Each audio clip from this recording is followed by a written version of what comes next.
Murder at the Christmas neighbour's party, a Miss Marple, mystery, hello, and a warm welcome from Detective Notebook. I'm Edward, your host for tonight. It always makes me smile to see how these mysteries bring together listeners from all around the world. Tell me, where are you tuning in from? And is it sunny, rainy, or snowy where you are? Leave a comment and don't forget to subscribe for new stories every day. Now let's begin. Chapter 1. The Party on Holly Lane. Snow lay in soft folds along the hedgerows of St. Mary Mead, turning every rooftop into a frosted cake and every lamplight into a golden halo. The evening air shimmered faintly with laughter and the faint ring of distant bells. Along Holly Lane, the Harcourt's grand old house stood aglow with warmth, a beacon of merriment against the wintry hush. Inside, the scent of pine and nutmeg filled the air, mingling with the sound of a gramophone and the happy murmur of conversation. Every window shimmered with candlelight, and garlands of holly looped along the banisters like ribbons of cheer. Miss Marple arrived precisely on time, wrapped in her grey shawl and sensible shoes, cheeks rosy from the cold. She was greeted with genuine warmth by Mrs. Harcourt, a handsome woman of 40 whose laughter seemed a shade louder than necessary, and ushered toward the drawing-room. It was crowded already with half the village, all exchanging festive pleasantries. Yet behind every polite nod and cheerful word, Miss Marple noticed undercurrents, the kind that ripple unnoticed by most. She had learned long ago that in any social gathering, truth hides in the pauses between laughter. At the far end of the room, Colonel and Mrs. Fortescue argued in low tones about the raffle basket. Near the tree, young Margaret Blunt whispered to a friend, her eyes darting nervously toward the door each time it opened. Mr. Jonathan Pierce, the Harcourt's neighbour, stood near the mantelpiece, his smile thin as the stem of his champagne glass. His manner suggested amusement, yet something in the tilt of his head felt calculating, as though he watched the room with deliberate interest. The gramophone crooned a familiar carol. Miss Marple accepted a cup of punch, finding a quiet spot near the hearth. She enjoyed watching people when they were slightly distracted by joy. It was when their guard slipped, revealing tiny cracks of truth beneath the varnish of festivity. Mrs. Harcourt fluttered about like a hostess from a magazine, ensuring everyone's glass was filled and everyone's laugh sincere. But now and again her gaze flicked toward her husband, fleeting, almost anxious glance. Mr. Harcourt himself, tall and genial, stood by the buffet table, laughing too heartily at something he likely hadn't heard. The scent of roasting chestnuts wafted in from the kitchen, and the Harcourt's maid Clara appeared briefly with a tray of mince pies. Her hands trembled slightly as she served them. Miss Marple noticed that the poor girl avoided eye contact with Mrs. Harcourt entirely. A trivial detail to most, but to Miss Marple such small hesitations often spoke the loudest. She tucked the thought away, as one might fold a letter for later reading. As the evening deepened, conversation grew louder. Someone struck up a tune on the piano and a few brave souls attempted caroling. There was laughter when the vicar missed a note. The fire crackled, painting faces with warm, flickering light. Yet beneath the merriment there lingered something else, something almost brittle.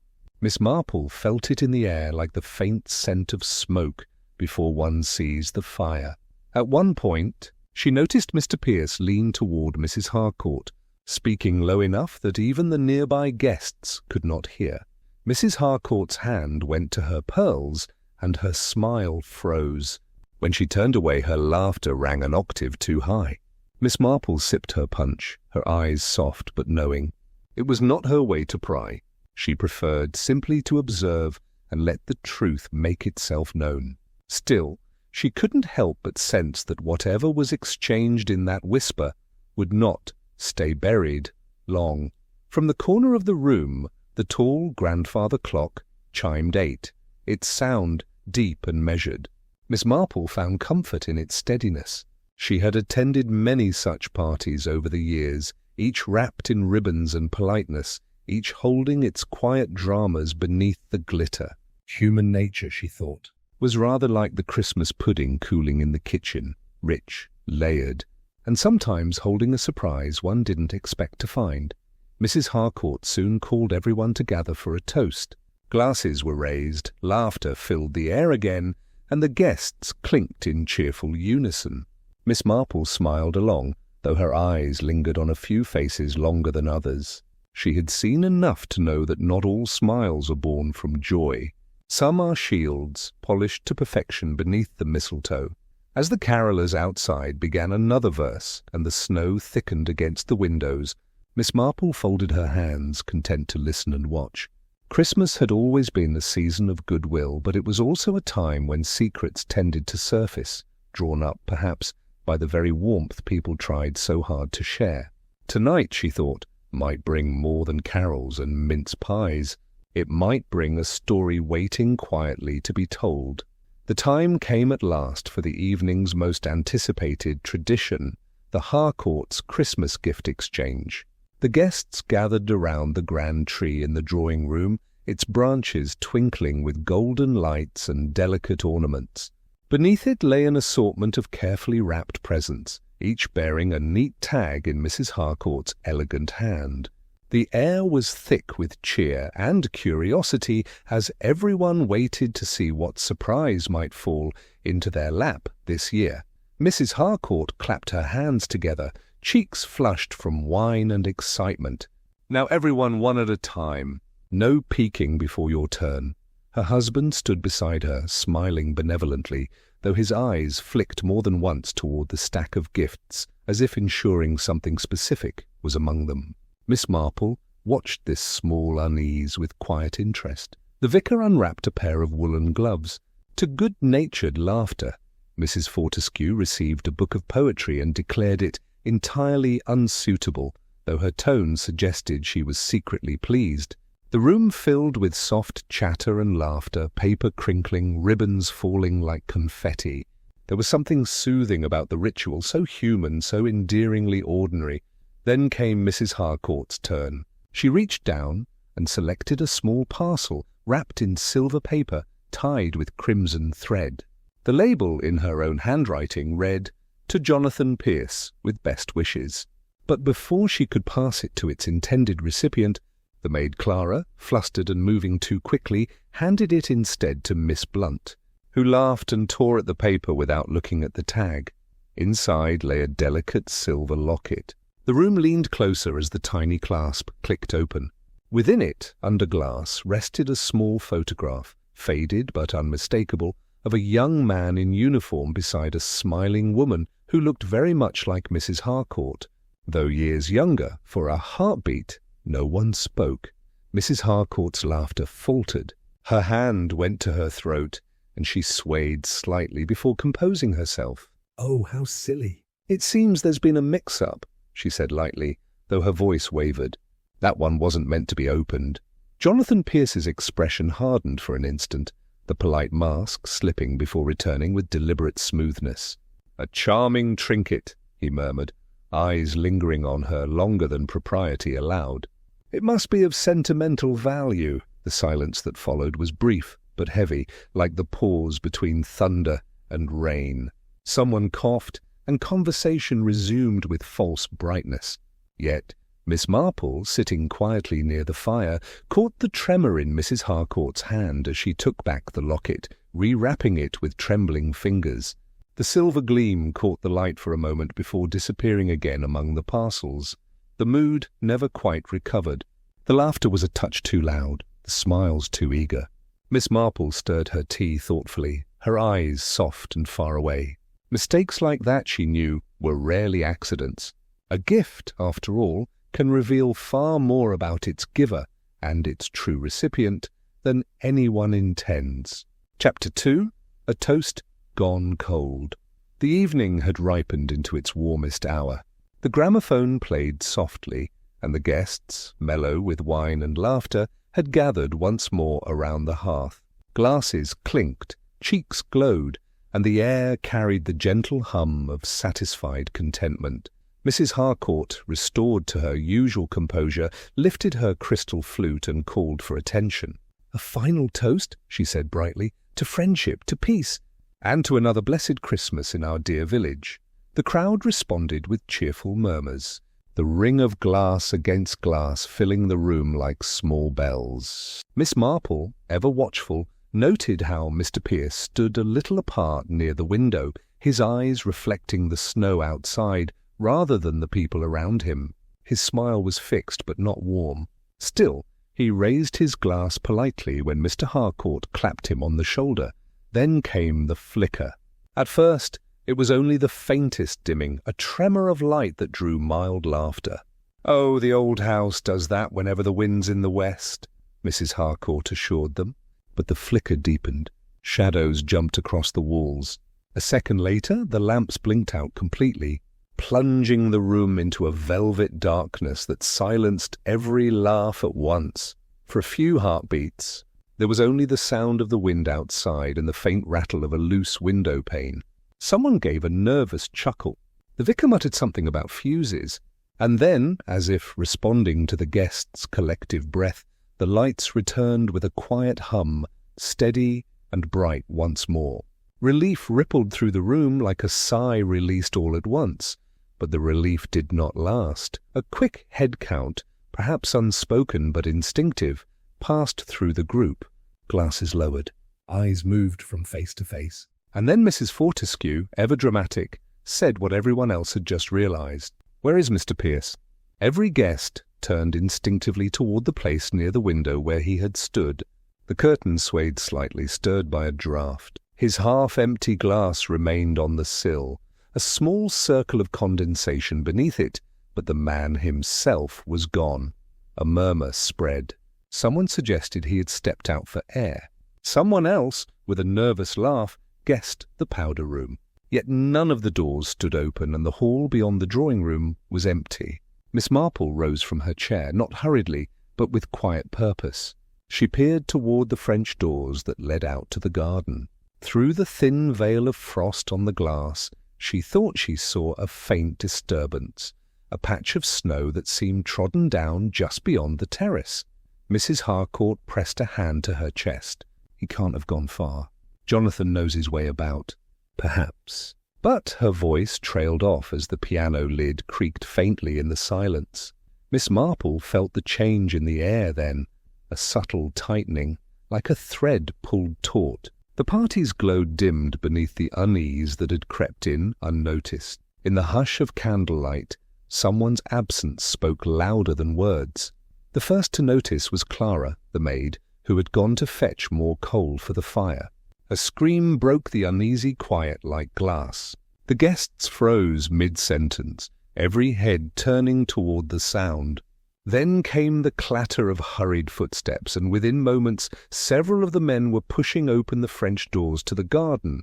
A rush of cold air swept in, carrying with it the smell of snow and pine. Miss Marple, calm amid the confusion, rose and followed them outside, wrapping her shawl tightly around her shoulders. The garden lay still beneath its white blanket, silvered by the moonlight that filtered through thinning clouds. Christmas lanterns hung along the hedgerow, their flames trembling. Near the edge of the terrace, where the paving stones gave way to snow, a dark shape interrupted the perfection of the winter scene.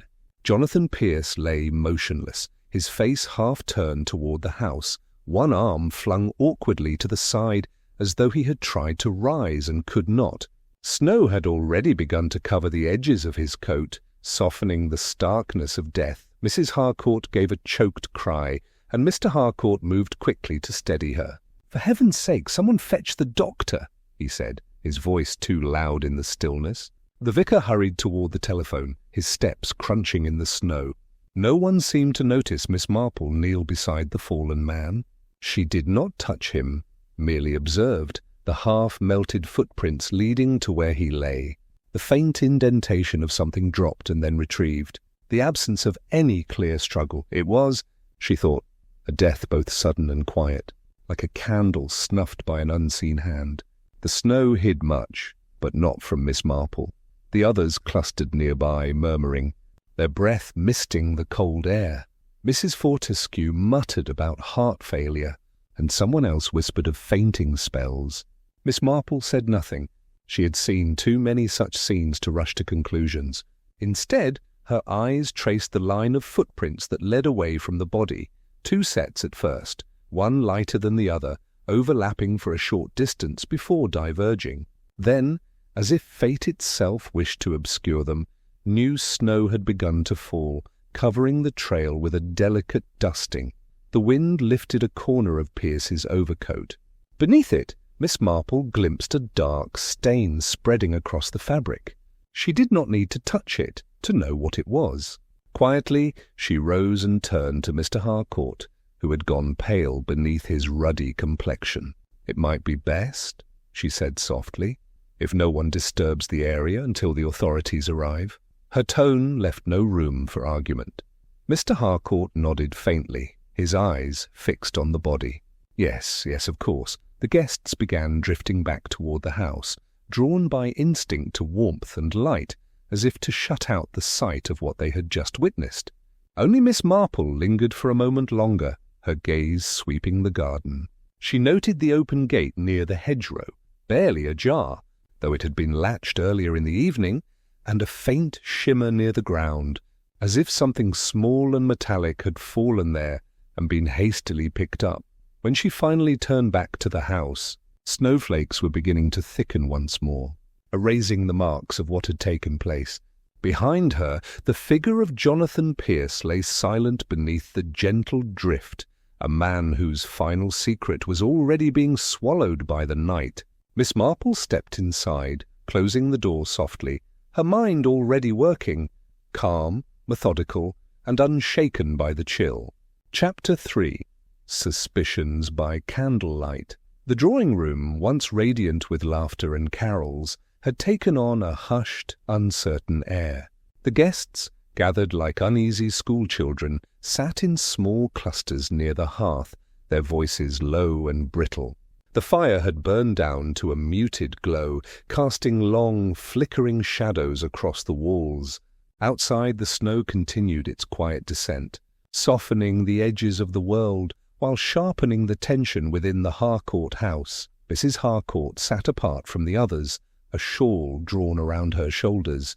Her complexion was ashen, her smile brittle. Every so often, her eyes darted toward the window, as though afraid the garden might reveal something more. Mr. Harcourt stood by the mantel, rubbing his hands together though the room was warm enough. His attempts at reassurance, "We must remain calm, everyone," perfectly calm, sounded hollow even to his own ears. Miss Marple, seated unobtrusively in an armchair, watched with that serene attentiveness which often made others underestimate her. The local constable had been summoned, but in the meantime she sensed the Harcourts' wish to keep things orderly, as Mr. Harcourt phrased it. So tea was poured, though no one drank much, and polite conversation fluttered nervously like a bird trapped indoors. It began with small talk, how dreadful the weather was, how unfortunate the power flicker had been, but slowly, almost imperceptibly, the tone shifted. People began to remember things, to share little fragments that might make sense of the inexplicable. And as each spoke, Miss Marple noted the telling details, the pauses, the hesitations. The glances exchanged like secret notes across the room. Mrs. Fortescue, fanning herself despite the cold, whispered that Mr. Pierce had been seen at the post office earlier that week, arguing with someone over a letter. He was always quite intense, she said, lowering her voice. And you know how he and the Harcourts disagreed over that land sale. I dare say it caused hard feelings. Mr. Harcourt stiffened. A simple business matter, he said curtly, not looking up from the fire. Long settled. But Miss Blunt, seated beside the window, spoke next. He mentioned something to me about a debt, she murmured, twisting her handkerchief. Said he was waiting for a payment that hadn't come through. He didn't name names, but... Her eyes flicked toward the Harcourts, then away again. From her corner, Miss Marple's needles clicked softly as she knitted. Funny how money and pride so often go hand in hand, she said gently, without lifting her gaze. The remark passed as harmless chatter, but it lingered in the air all the same. Then came the mention of the letters. Clara, pale and trembling, confessed that she had delivered a note from Mr. Pierce to Mrs. Harcourt just a day before the party. "It was marked private," she whispered. I thought it odd, but Mrs. Harcourt said it was only about the church bazaar. The room seemed to still around those words. Mrs. Harcourt's teacup rattled faintly in its saucer. "Good heavens, Clara, must you bring that up now?" she said with forced laughter. Mr. Pierce was a friend, nothing more. How silly to suggest otherwise. No one contradicted, yet unease fluttered across the room like the shadow of a part. Even the fire seemed to sputter as if it too were holding its breath. Miss Marple's gaze drifted to the mantel clock, ticking steadily amid the silence. Human nature, she thought, was endlessly revealing when placed under strain. Every story sounded true until you listened twice. And in this room, filled with half-truths and trembling voices, she had already heard enough to know that the truth, when it came, would not arrive gently. Mrs. Harcourt sat stiffly on the edge of a velvet settee, her fingers tightly clasped in her lap. Her face, pale under the glow of the fireplace, betrayed a nervousness that no smile could entirely conceal. Guests murmured reassurances, speaking softly and looking anywhere but at her, as though the simple act of acknowledgment might make the tension tangible. Miss Marple, seated nearby with her knitting needles paused mid-stitch, studied her quietly. There was a difference between grief and fear, and Mrs. Harcourt's eyes, bright, wide and darting, spoke of the latter. It had begun subtly. Her hands trembled ever so slightly as she adjusted the shawl around her shoulders. When someone offered her tea, she accepted it with an almost mechanical nod, neither lifting her gaze nor responding verbally. Miss Marple remembered the moment during the gift exchange when the silver locket had been opened mistakenly. Mrs. Harcourt's reaction then, her lips pressed tight, her hand rising to her throat, her laugh catching and falling short, was now echoed in the restless motion of her fingers, the fluttering of her pulse visible beneath her thin skin. It was fear, not sorrow, that guided her movements, and fear was a far more honest reflection of hidden truths. A low murmur drifted through the room as the guests speculated about what might have happened in the garden. Mrs. Harcourt's husband spoke in clipped sentences, trying to regain composure, but each word seemed to tighten the tension. Miss Marple's eyes followed her hostess with gentle precision, noting the minute details that most overlooked, the way her shoulders rose and fell unevenly, the faint sheen of perspiration along her temple, the subtle glance toward the locket now hidden safely in her reticule. Every movement carried meaning, every hesitation hinted at knowledge that was waiting to be revealed. Miss Marple recalled other small occurrences from earlier in the evening. How Mrs. Harcourt had paused just a fraction too long when Mr. Pierce's name was mentioned, and how she had averted her gaze during a casual discussion of the post-office letter. Even the playful argument over the raffle basket had drawn a quick, anxious look toward the window where the wind rattled the panes. These were not the reactions of mere embarrassment or discomfort. They were the nuanced expressions of someone carrying a secret, delicate and potentially dangerous. As the others debated theories and whispered possibilities, Miss Marple let her thoughts settle, weaving together the threads of observation. The locket, the private letter, the tremor in Mrs. Harcourt's hand, they all suggested a connection that remained unspoken. Fear, after all, could tell more truth than words ever could, revealing motives and concealed actions far more efficiently than confession ever might. Miss Marple's eyes softened as she considered the burden of knowledge the woman must bear. She did not judge. She simply observed, allowing the quiet to carry the truth forward. Mrs. Harcourt's hand, trembling now as she fidgeted with the edge of her sleeve, was a compass pointing toward hidden intersections of past and present, of loyalty and guilt. And in that trembling hand, Miss Marple glimpsed the first faint outlines of the story that would soon unfold, a story marked by human frailty, emotional nuance and the careful balance between revelation and restraint. The room continued its restless hum around her, but Miss Marple remained still, her attention wholly fixed. Each flicker of expression, each subtle movement added to the map she was quietly drawing in her mind. The locket had not only revealed a secret, it had ignited a chain of understanding, and as Mrs. Harcourt's eyes shifted toward the fire without seeing it, Miss Marple knew that the truth, delicate and hidden as it was already beginning to emerge. Chapter 4. Footprints in the Snow. The steady clip of boots on the snow-dusted lane announced the arrival of Inspector Craddock. He was a tall man, broad-shouldered and deliberate in movement, carrying with him the air of someone accustomed to routine, though tonight even he seemed slightly unsettled by the sight of the Harcourt garden in disarray.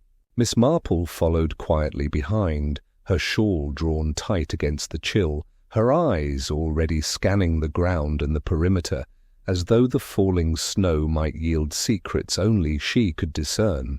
The guests had gathered near the doorway, whispers carrying over the soft crunch of snow beneath Craddock's boots. Mrs. Harcourt clutched her shawl, muttering anxiously, while Mr. Harcourt gestured vaguely toward the disturbed path of footprints. The inspector, noting the tension, raised his hand for silence. "I need the area undisturbed," he said calmly, his voice authoritative but not unkind. "We must understand what we are seeing before we draw any conclusions." Miss Marple nodded quietly and stepped alongside him, her presence unobtrusive, yet quietly commanding. Together they walked slowly toward the spot where Jonathan Pierce had fallen.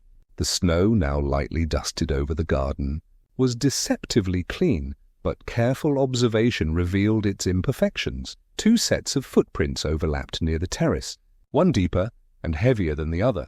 One set led directly to the body. The other diverged, partially covered by the new flurry of snow, leading toward the open gate at the hedgerow. "The snow recorded everything," Miss Marple murmured softly, almost to herself. "The trick is learning how to read it." Craddock glanced down at her with mild curiosity, but he remained silent, aware that her calm, deliberate gaze often uncovered details others overlooked. Miss Marple bent slightly, examining the impressions closely. The heavier footprints suggested a hurried approach, perhaps with a stumble, while the lighter set indicated a more measured step, someone moving with care or perhaps hesitation. The way the prints intersected suggested a brief encounter, or an attempt to cover tracks, but the pattern was subtle and telling. She made a mental note of the small pile of snow slightly displaced at the edge of the path, a disturbance that implied something small had been retrieved, or perhaps dropped. Craddock spoke quietly to one of the guests, asking for an account of who had been outside during the momentary darkness. Voices mingled and overlapped, some faltering, some defensive. Miss Marple, however, paid attention to the details that were not spoken aloud. A twitch of an eyebrow here, a quick glance there, movements almost too small to register. Even in the snow's apparent simplicity, there were contradictions, tiny inconsistencies that suggested a story not fully told. The inspector finally turned to Miss Marple. "Do you see anything unusual?" he asked. She pointed out the overlapping prints, the faint glint of metal partially hidden beneath the fresh snow, and the directionality of the paths leading both toward and away from the garden. Craddock nodded slowly, taking in her observations with the calm efficiency of a man used to following evidence wherever it led. The two of them continued their careful survey, noting the indentation of a dropped glove, the delicate scattering of footprints that suggested someone had paused to look back, and the faint scrape near the terrace stones. Each detail, while seemingly insignificant, was another piece of the puzzle, waiting to be fitted into the larger picture. As the snow continued its gentle fall, Miss Marple's mind worked quietly, tracing the paths of the 2 sets of footprints, considering who might have moved where and why. The garden seemed serene, almost innocent beneath its winter coat, yet the careful observer knew better. The snow had preserved the story of the night with perfect impartiality. All that remained was to read it and Miss Marple had already begun. Later that afternoon, as the guests gathered by the hearth to warm themselves and regain composure, a knock at the door announced the arrival of the postman. He was a wiry man, cheeks flushed from the cold, carrying the quiet dignity of someone accustomed to routine. The room, still heavy with the echo of earlier events, hushed as he stepped inside, removing his cap politely. "Beg your pardon," he said, "but I thought it might be important to mention something I saw this morning." Miss Marple, seated near the fireplace, tilted her head ever so slightly, attentive but unassuming. The postman glanced around, his eyes landing momentarily on the Harcourt's anxious expressions before returning to Miss Marple with a mix of relief and hesitation. "Just before the snow got heavy," he began, "I saw a gentleman I didn't recognize. Dark coat, hat pulled low. He stopped at the gate, knocked, and handed something over. Didn't speak much, seemed purposeful, if you know what I mean." The room stirred lightly at this, guests exchanging murmured glances. Mrs. Harcourt clutched her shawl tighter, though she attempted to smile. "A visitor, you say, today?" Her voice held a shade of curiosity overlaid with nervousness. "Yes, ma'am," the postman continued. "I remember it clearly. The parcel he left, well, it wasn't large, but he was careful with it. Handed it to a maid, I believe. Couldn't see much more. The gate blocked the view. But it struck me as unusual, not the sort of delivery one expects on a quiet winter's morning." Miss Marple's fingers rested lightly on her knitting, her eyes following the postman's story with serene focus. There was something subtle in the account that spoke to her instincts. Not everyone who entered the house bore ill intent, she knew, yet the presence of a carefully delivered parcel could shift circumstances entirely. Sometimes it was not the visitor themselves, but the item they carried that altered the course of events. The postman glanced around again. "I didn't think it important at first, but after hearing about Mr. Pierce—" His voice trailed, the implication clear. Miss Marple nodded gently, thanking him for his vigilance. As he withdrew to continue his rounds, the soft crunch of snow under his boots faded, leaving the room quieter, though the unease lingered. Miss Marple considered the details. A stranger in a dark coat, a small parcel, delivered in secrecy. These were threads that might unravel much more than the guests realized. The locket had already revealed a hidden connection. Perhaps this delivery had been the catalyst, a silent instigator of the evening's events. Her eyes swept the room, noting the subtle tension in the Harcourt's expressions, the nervous shifting of glances, and the careful avoidance of eye contact. "The parcel may have carried more than Christmas cheer," she murmured softly to herself. It was the smallest details that often held the greatest significance. She thought of the footprints outside, the overlapping impressions in the snow, and the discarded glove, all of which told a story in their own language. The addition of this visitor and his mysterious package added another layer, another path for inquiry that demanded attention. The guests continued to murmur amongst themselves, attempting to refocus on warmth and consolation, yet the undercurrent of curiosity persisted. Miss Marple, serene and observant, allowed them to speak while piecing together the narrative that connected parcel, stranger, and the tragic events in the garden. The truth, she understood, often arrived not with a bang, but with subtle nudges. A parcel left on the doorstep, a glance too long, a movement in the snow. And tonight, all those nudges were converging into a story waiting to be understood. Chapter 5. Secrets Beneath the Holly. The morning after the party, the Harcourt's drawing-room felt strangely still. The remnants of the previous evening's chaos softened beneath a thin dusting of snow, tracked in by hesitant boots. Miss Marple, taking her customary early stroll through the rooms while the household slept, paused before the fireplace. The embers of last night's fire had cooled to soft ash, and the faint scent of burnt pine lingered. It was then that her eye caught something unusual, the corner of a small charred piece of paper, half hidden beneath the hearth grate.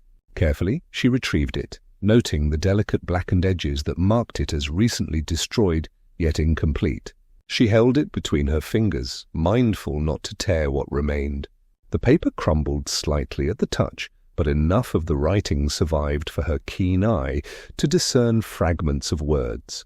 Letters were faint, partially obscured by soot, but a phrase emerged with startling clarity.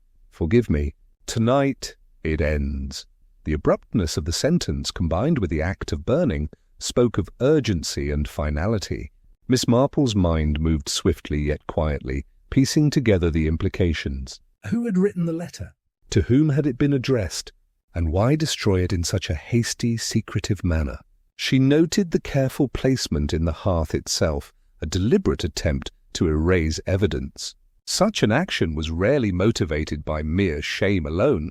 It carried the weight of guilt, of consequences feared and anticipated. The Harcourts had been diligent hosts, meticulous in every detail of their social presentation. Yet the ashes before her told a different story, a story of private words, confessions perhaps intended for a single pair of eyes, interrupted or destroyed before their time. Miss Marple could almost picture the scene, a hand trembling as it thrust the letter into the fire, a heart racing with the fear of exposure, a mind grappling with the enormity of a secret too heavy to bear. She looked around the drawing-room, noting the faint smear of soot near the hearth, the faint indentation of something that had been pressed against the floor. Small details, trivial to the untrained eye, but to Miss Marple they spoke volumes. The phrase alone suggested a confrontation, a conclusion, a plan to set matters right, or perhaps to conceal them forever. "Some confessions arrive too late for mercy," she murmured softly, the words almost lost in the morning light filtering through the lace curtains. Miss Marple carefully gathered the fragments, placing them in her reticule to preserve for later contemplation. There was more to uncover, more to understand, and the ash was only a beginning. She did not rush. She had learned that patience often revealed far more than hurried inquiries. Each fragment of evidence, no matter how small, was a thread, and the threads would eventually weave the entire tapestry of events. As she rose to examine the rest of the hearth, she noted the faint scent of ink and char, the subtle impressions left behind by the letter's folds. The act of destruction itself was revealing. The writer had meant to hide something powerful, and the urgency of that concealment suggested a motive intimately connected with the events of the party. Miss Marple's eyes softened as she contemplated the fragile remains. A letter, burned but not erased entirely, was a confession waiting to be fully heard. And in that quiet, ash-scented room, she began piecing together the story that the fire had almost consumed, knowing that each careful observation brought her closer to understanding the hidden truths beneath the holiday cheer. Miss Marple sat quietly in the corner of the drawing-room, the soft light from the fireplace flickering across her face. The festive decorations, holly garlands, sparkling candles and ribbons, now seemed to mock rather than celebrate, their cheerful colours tainted by the knowledge of human duplicity. She recalled the events of the previous evening with meticulous clarity, the mistaken locket, the anxious glances, the tremor in Mrs. Harcourt's hand, and the brief whispers exchanged near the tree. Each detail, once seemingly benign, now hinted at a far more complex undercurrent. As the household gradually regained composure, fragments of conversation drifted through the room. Miss Marple listened attentively, catching what others overlooked. The revelation came from Clara, the maid, whose nervous speech betrayed more than she intended. I think Mr. Pierce knew things he shouldn't," she stammered, wringing her hand. He mentioned once to me that he could make people pay for secrets." I didn't understand at the time, but now... Her voice trailed off, the implication unspoken yet clear. The room seemed to shrink under the weight of the revelation. Even the once bright decorations seemed almost sinister, their sparkle contrasting sharply with the sense of betrayal. Miss Marple leaned back, knitting needles paused, considering the full scope of what had just been suggested. Jonathan Pierce, the charming neighbour and so-called friend, had been leveraging his knowledge for gain, quietly manipulating members of the household. The festive gathering, filled with laughter and goodwill, had served as the backdrop for a web of hidden threats. Mrs. Harcourt's anxious expressions during the gift exchange suddenly made sense. Her tremor had not been grief alone, it had been fear. The locket, innocuous at first glance, had been a signal, a reminder, or perhaps a test. Miss Marple could see now how the intricate social dance of that evening had masked deeper currents of tension. Each polite word, each courteous nod, was layered with unspoken caution. Even the toast had carried an edge, subtle and unnoticed by anyone not paying close attention. It was a cruel irony, Miss Marple mused, that friendship and trust could be worn like masks, especially during the season meant for openness and generosity. Pierce had cultivated familiarity, appearing affable and trustworthy while quietly collecting the leverage that would allow him to control or manipulate. The same hands that had raised a glass in cheerful toasts had also orchestrated quiet intimidation, the consequences of which were now laid bare in the snow-covered garden and the trembling expressions of the household. Miss Marple's eyes swept the room once more, noting the interactions that continued despite the revelations. Even under scrutiny, people tried to maintain appearances. Mr. Harcourt spoke in clipped, careful tones, ensuring his voice betrayed nothing. Mrs. Harcourt flitted about with an almost frantic composure, her smile fragile and rehearsed. It was the natural instinct of those caught in the subtle gravity of exposure to continue performing their roles, even as reality intruded. The inspector had yet to arrive for a formal investigation, but Miss Marple did not need official authority to understand the situation. She recalled every small signal from the night before, the whispers, the nervous gestures, the furtive looks, and began piecing them together. The blackmail, the parcel, the anxious reactions to gifts, and the locket itself all formed a coherent narrative, hidden beneath layers of festivity and courtesy. Even friendship, she thought, can wear a mask at Christmas. Beneath the holly and candlelight, the human heart revealed its complexities, its fears, and its small cruelties. And while the household continued to breathe and move as if nothing were wrong, Miss Marple understood the delicate balance of truth and deception that had shaped the night. In the warmth of the drawing-room, with snow falling silently beyond the windows, she quietly resolved to follow the threads wherever they might lead, unravelling the carefully concealed story that Pierce had set in motion. Chapter 6. The Truth Beneath the Tinsel. Clara, the Harcourt's maid, sat on a small wooden chair near the kitchen doorway, her hands clasped tightly in her lap. Her eyes, wide and anxious, darted repeatedly toward the door, as though someone might overhear the words she had long held back. Miss Marple, seated quietly beside her, offered a gentle smile, her presence calm and unobtrusive. The warmth of the morning sun filtered through the lace curtains, yet the chill of unease lingered between them. "It's all right, dear," Miss Marple murmured softly. "You don't need to fear speaking the truth here." Only honesty will help make sense of all that has happened, Clara swallowed, her lips trembling, and finally spoke in a barely audible voice. I saw Mrs. Harcourt with Mr. Pierce just before the party. In the garden. They weren't alone. They spoke privately, quietly. I didn't mean to listen, but I couldn't help seeing them through the gate. Miss Marple's gaze remained steady, comforting without urging. She nodded slowly, letting Clara continue. They look serious, almost troubled. I couldn't hear everything, but I saw her hand tremble as she gave him something small. A note, I think, or a locket. I don't know. And then he left. Just before the guests arrived. The confession was small, tentative, yet it hung heavily in the air. Miss Marple noted the patterns she had already observed. The locket in the gift exchange, Mrs. Harcourt's anxiety, Pierce's presence, and the mysterious parcel reported by the postman. Each thread was beginning to weave together, and Clara's revelation added another vital strand. "Thank you for telling me, Clara," Miss Marple said gently, placing a reassuring hand over the girls. "You've done exactly the right thing. Secrets, when held too tightly, can cause more harm than the truth ever could. What you've told me matters immensely.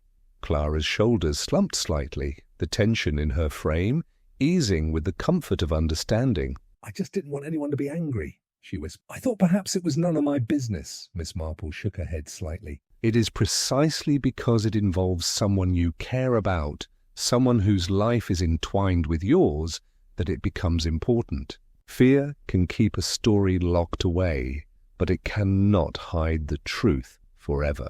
You've helped ensure it has a chance to be known. Yet even as she spoke, Miss Marple sensed that the story Clara revealed was incomplete. There were subtle gaps, almost imperceptible, in the timeline and in the way the actions were described. The trembling hands, the hurried departure, the cautious glances, all suggested a weightier secret than mere clandestine conversation. Miss Marple's mind quietly catalogued each nuance, knowing that the resolution of the evening's events depended upon uncovering what remained unsaid. Clara, encouraged by Miss Marple's patience, began to speak more freely about minor details. The corner of a note peeking from Pierce's coat pocket, the way Mrs. Harcourt's eyes darted to the locket during the earlier gift exchange, and the almost imperceptible shaking in her voice. Each observation, seemingly trivial, hinted at a deeper entanglement between Mrs. Harcourt and Pierce, a connection complicated by fear, obligation, and perhaps unspoken remorse. Miss Marple listened attentively, aware that the truth trembled on Clara's lips, but fear froze it there, preventing a full disclosure. She did not press, allowing the girl to reveal only what she could while quietly assembling the missing pieces herself. The morning sun, gentle and forgiving, illuminated the hearth and the worn kitchen table, casting long shadows that seemed to echo the hidden complexities of the household. As Clara fell silent, exhausted by the strain of confession, Miss Marple offered a final word of comfort. "You've done well, dear." That's all anyone can. The rest will come in its own time. Fear may have frozen the words tonight, but it cannot halt the unfolding of the story. Step away now and let your courage guide you quietly. Clara rose slowly, a fragile smile touching her lips, and retreated to the servants' quarters. Miss Marple remained, eyes following the path the maid had taken, mind tracing the intricate web of secrets that the household harboured. The truth, delicate and elusive, would reveal itself soon enough, but only to those patient enough to watch, to listen, and to observe with care. The late afternoon sun glinted weakly off the snow-dusted garden as Miss Marple walked slowly along the terrace, her shawl drawn tightly about her shoulders. She had come outside to inspect the scene once more, tracing the subtle traces of footprints and disturbances left in the snow. A faint glimmer caught her eye near the hedge, the silver clasp of the locket, half buried and glinting under the thin layer of white. Kneeling, she retrieved it carefully, turning it over in her fingers. The delicate piece of jewellery had been misplaced, or perhaps intentionally discarded, but it was now back where she could study it with a keen eye. Gently, she opened the locket. The photograph inside, once glimpsed during the gift exchange, now revealed itself fully. A young woman smiling, arm-linked with a man in a smart, understated uniform. Recognition came swiftly and quietly. The woman was Mrs. Harcourt. The man, her late brother, once a trusted partner of Jonathan Pierce in a series of business dealings that had shaped the fortunes of the village. The connection was undeniable, the photograph a silent witness to past alliances and hidden obligations that had long faded from casual memory. Miss Marple's mind traced the implications carefully. Pierce, the seemingly affable neighbour, had once shared not only friendship but business interests with Mrs. Harcourt's brother. Their dealings, she recalled, had ended abruptly years earlier under circumstances whispered about but never fully explained. Financial losses, disagreements over property, and rumours of betrayal had followed. Pierce's relationship with the family, though outwardly cordial, had been layered with tension, indebtedness, and unspoken leverage. The photograph, now in her hands, tied those threads together in a sudden clarity. The snow around her, soft and serene, contrasted sharply with the gravity of the revelation. Miss Marple noted the indentation where the locket had lain, small disturbances suggesting it had been discarded in haste, perhaps during a fleeting panic or an attempt to hide evidence. The gesture spoke of both urgency and fear, emotions familiar to anyone who has attempted to bury a secret too heavy to bear. Some gifts, she thought, carried ghosts instead of love. She rose, locket carefully secured in her reticule, and walked toward the house, her mind piecing together the chain of events. The anxious looks exchanged during the earlier gift exchange, the trembling hands of Mrs. Harcourt, and Pierce's clandestine movements all converged into a narrative that was becoming clearer with every passing observation. This was not a simple quarrel or a matter of petty jealousy. It was entwined with old debts, family loyalty, and the pressures of obligation long deferred. As she stepped back inside, Miss Marple allowed herself a moment of reflection. The locket, small and seemingly innocuous, had acted as a key, unlocking not merely the past, but the motivations that had driven Pierce to behave as he did. His presence at the party, the careful attention to gifts, and the quiet leverage he had held over Mrs. Harcourt, all became intelligible in the light of this revelation. The photograph was a bridge across time, connecting the present tension to old agreements, forgotten promises, and the subtle weight of memory. In the drawing room, the atmosphere remained tense. Though no one yet understood the full significance of the recovered locket, Miss Marple, seated in her usual corner, examined it quietly, noting the care with which it had been handled, and the desperation evident in its temporary concealment. Each observation, small but deliberate, contributed to the growing understanding of motive and opportunity, weaving the threads of past and present into a coherent picture. The photograph of Mrs. Harcourt and her brother was more than a memory. It was a symbol, a reminder of alliances that had once shaped lives and fortunes, and of debts that lingered beyond death. Miss Marple's mind worked methodically, tracing the implications of each subtle clue. She knew that with this single piece of evidence, the evening's mysteries were beginning to converge, and the hidden story beneath the tinsel and festive cheer was steadily coming into view. Chapter 7. The Confession Under the Star. The first light of Christmas morning filtered gently through the frost-lined windows of the village, painting the snow in hues of soft gold and pale rose.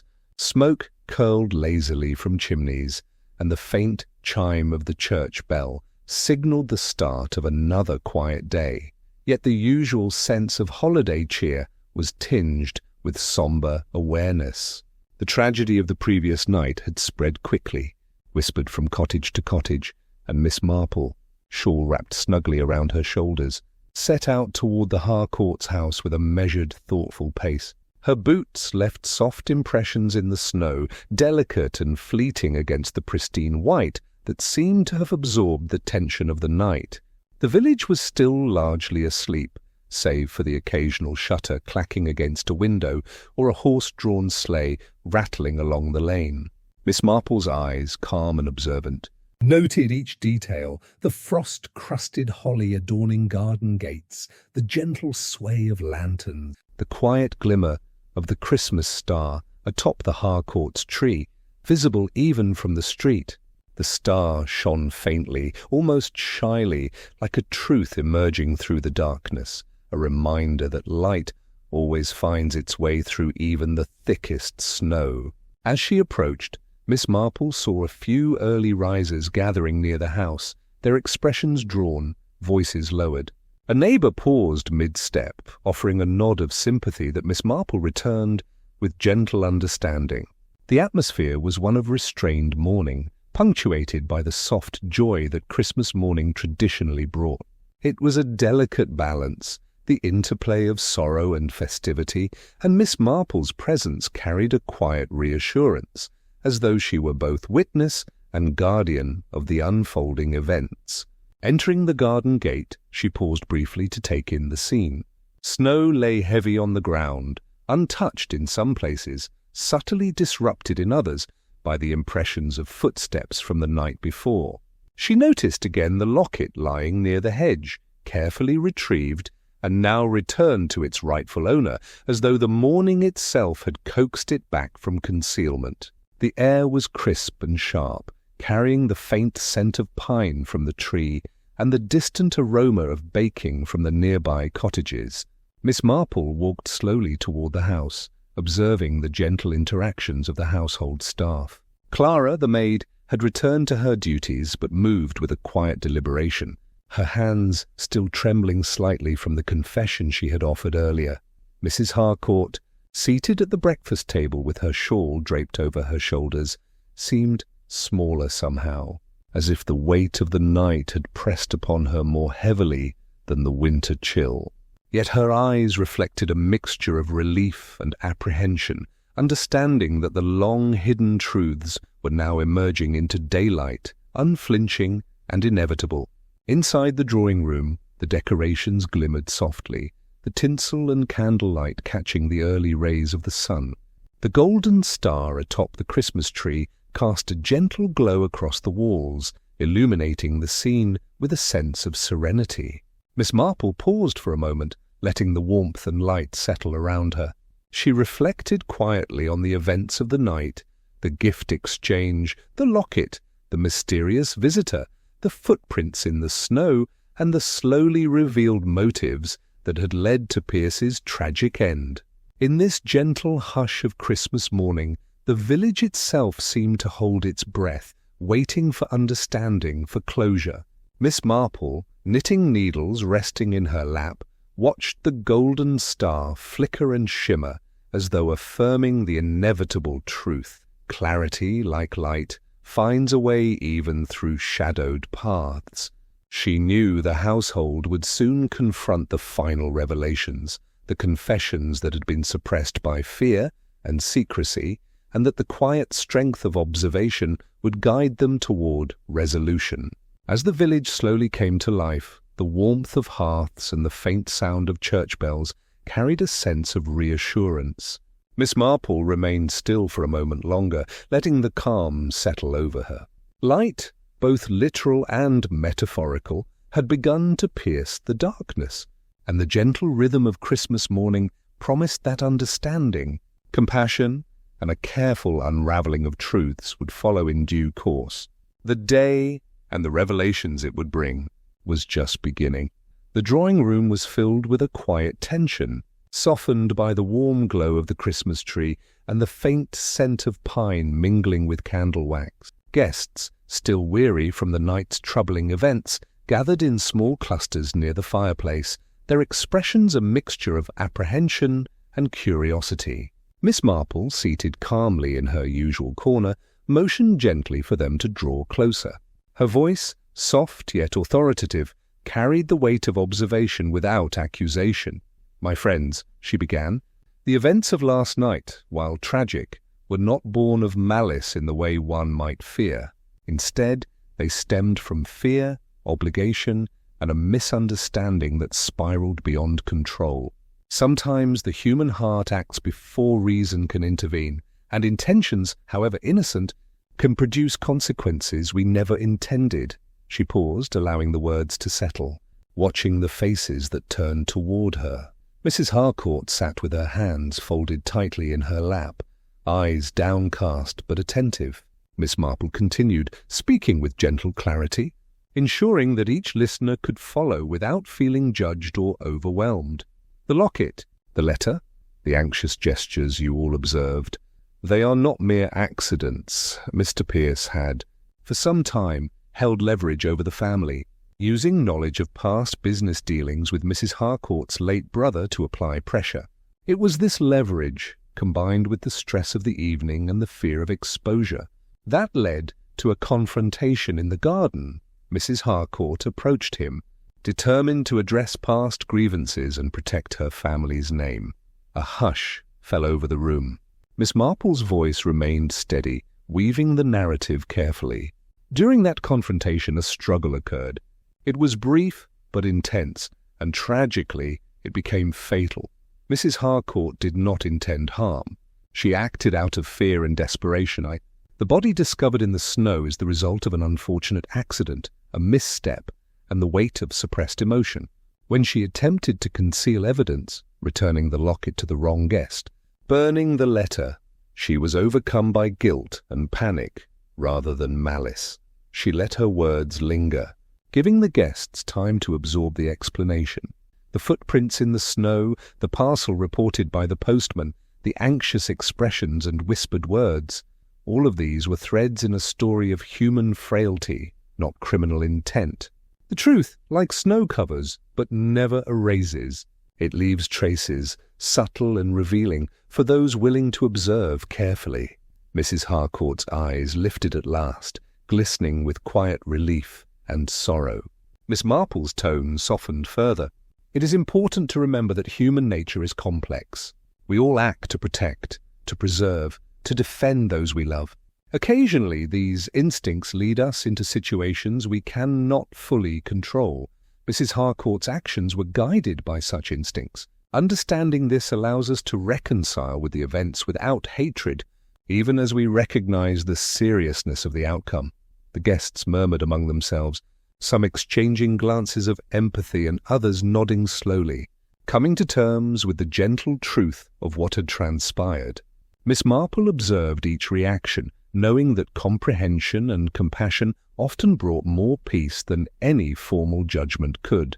Let this be a reminder, she concluded, that secrets, fear, and unspoken pressures can shape events quietly, often with consequences far beyond our intentions. It is through observation, patience, and careful reflection that clarity emerges, and through understanding that forgiveness becomes possible. The story of last night, though tragic, is now understood, and we may move forward with awareness and care. The room remained silent for a moment, filled with the soft warmth of both firelight and comprehension. Outside, the snow continued to fall gently, its blanket immaculate yet dotted with footprints that told a story of human error, courage, and revelation. Miss Marple sat back, content that the threads had been woven into a coherent picture, allowing truth and empathy to guide the household toward calm and closure. Chapter 8. The Candle Burns Low. The late afternoon sun had begun its slow descent behind the distant hills, casting long shadows across the snow-dusted village. The air was crisp, carrying the faint scent of pine and wood smoke, and the soft clatter of footsteps on the icy lanes punctuated the quiet. Inside the Harcourt's home, the atmosphere was solemn yet gentle, touched with the lingering warmth of the morning's revelations. Mrs. Harcourt, composed despite the weight upon her, prepared to leave with the authorities. Her movements were careful, deliberate, her gaze lingering on the familiar furnishings, the ornaments, the tree still adorned with its golden star. Miss Marple accompanied her to the doorway, shawl around her shoulders, eyes calm and reflective. She watched as the maid, Clara, offered a small bundle of belongings, hands trembling ever so slightly. The soft rustle of fabric and the click of boots on the polished floor echoed faintly. Outside, the snow had begun to fall once more, light and forgiving, blanketing the garden in a quiet, gentle hush. It was as though the world itself understood the need for a pause, a moment of grace, for reflection and renewal. Mrs. Harcourt turned briefly to Miss Marple, eyes glistening with gratitude and sorrow. There was no need for words. The silence spoke volumes. Miss Marple offered only a slight nod, her expression serene, acknowledging the courage required to face the consequences of fear and secrecy. Even in the midst of tragedy, there was dignity here, a recognition that human frailty could coexist with understanding and compassion. As the carriage pulled slowly away, Miss Marple lingered at the gate, observing the soft fall of snow upon the evergreen branches and the faint glitter of frost along the pathway. She reflected quietly on the evening's event, the anxious glances, the misplaced locket, the footprints in the garden, and the delicate unraveling of hidden motives. Pride, secrecy, and fear had conspired to create the tragic circumstances. Yet in their revelation lay an opportunity for learning, for reconciliation, for gentle forgiveness. The village, hushed and reflective, seemed to hold its breath in the snow's quiet embrace. Miss Marple's thoughts wandered to the broader tapestry of human behaviour. How easily small fears could grow, how unspoken obligations could bend hearts and minds in unexpected directions. The tragedy had been softened by understanding, yet it remained a poignant reminder of the delicate balance between secrecy and truth. Every sin melts under time's gentle thaw, she mused, and even in the coldest of winters, warmth could return through patience, reflection, and compassion. Turning back toward the house, Miss Marple allowed herself a final lingering glance at the Harcourt's tree. The golden star twinkled faintly in the late afternoon light, steadfast and serene, a quiet witness to both sorrow and understanding. She thought of the guests, now slowly dispersing, and the household staff whose lives had been momentarily disrupted, yet who would continue, carrying the lessons of vigilance, empathy, and careful observation forward. The snow continued to fall, soft and forgiving, each flake settling upon the garden path, the hedges, and the footprints of the night before. Miss Marple breathed in the crisp air, noting the quiet rhythm of the village returning to its usual pace. The candle burns low, she reflected, not as an end, but as a gentle reminder of illumination, of clarity achieved, of truths revealed and accepted. Within the warm interior, the remnants of the party remained. A partially finished cup of tea, a forgotten ornament, the locket now safely returned to its rightful place. Each item told a story, quiet yet enduring, a testament to human complexity, mistakes, and the capacity for understanding. Miss Marple paused for a moment, knitting needles resting in her lap, content in the knowledge that the tangled threads had been carefully unravelled. As the evening settled, she allowed herself a small, reflective smile. The world, softened by snow and tempered by empathy, moved gently onward. The Harcourt's home, though marked by sorrow, remained a place of warmth and human connection. Outside, the snowfall continued, each flake a quiet messenger of forgiveness, of time's gentle healing. And in that tranquil moment, Miss Marple understood fully. Even the deepest shadows of human pride and secrecy could be met with patience, observation, and the soft, enduring light of understanding.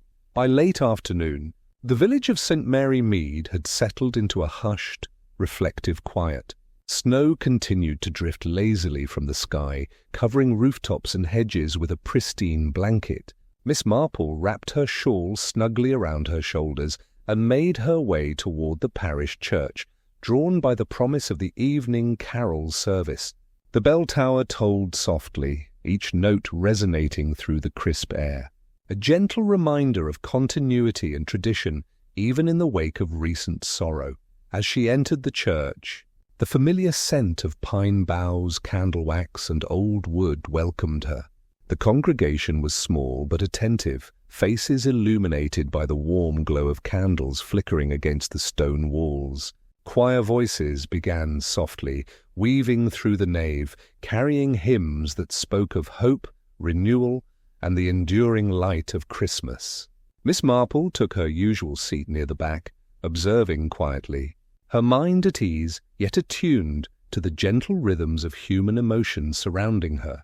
The events of the past days, with their shadows and revelations, seemed almost distant within the calm embrace of the church. Yet Miss Marple allowed herself to reflect on the lessons embedded in those quiet tragedies, the fragility of human pride, the peril of unspoken fears, and the enduring capacity for compassion.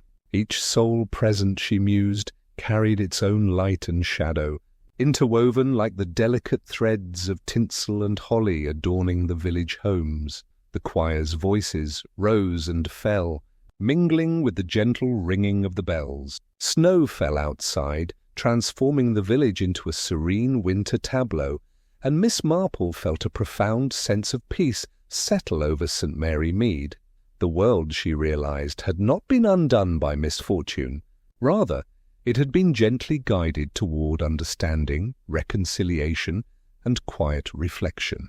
Even mistakes, missteps, and human frailty had found their place within the natural rhythm of life and community.